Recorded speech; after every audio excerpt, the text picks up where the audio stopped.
और शुरुआत इस वक्त की बड़ी खबर से करेंगे। छत्तीसगढ़ से दिल्ली के लिए रवाना होगी खुसूसी ऑक्सीजन ट्रेन। छत्तीसगढ़ के रायगढ़ से आज ये ट्रेन रवाना होगी। ऑक्सीजन टैंकरों के साथ दिल्ली कैंट 4 ट्रेनें रवाना होंगी।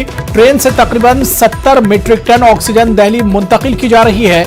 जिंदल स्टील वर्क से ऑक्सीजन दिल्ली पहुंचाई जा रही है। ख्याल रहे कि दिल्ली सीएम अरविंद केजरीवाल ने रियासतों से अपील की है। केजरीवाल ने दिल्ली को ऑक्सीजन देने की अपील की है। अभी भी कहा जा रहा है कि दिल्ली में ऑक्सीजन पूरी तरह से दस्तयाब नहीं है। जितनी ऑक्सीजन हॉस्पिटल्स को और मरीजों को बचाने के लिए होनी चाहिए उतनी ऑक्सीजन दिल्ली के पास नहीं है। और यही वजह है कि दिल्ली के वजीर आला अरविंद केजरीवाल ने रियासतों से अपील की है कि तमाम रियासतें दिल्ली की मदद करें। छत्तीसगढ़ से अब दिल्ली के लिए खुसूसी ट्रेन से ऑक्सीजन रवाना की जा रही है। ऑक्सीजन ट्रेनों के साथ दिल्ली कैंट 4 ट्रेनें रवाना होंगी और बताया जा रहा है कि ट्रेन से तकरीबन 7 मीट्रिक टन ऑक्सीजन दिल्ली मुंतकिल की जाएगी।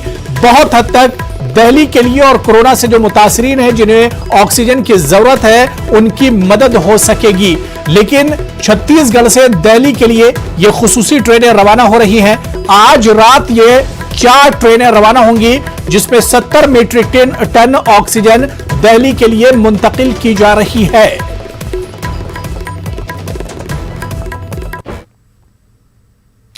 चलिए आगे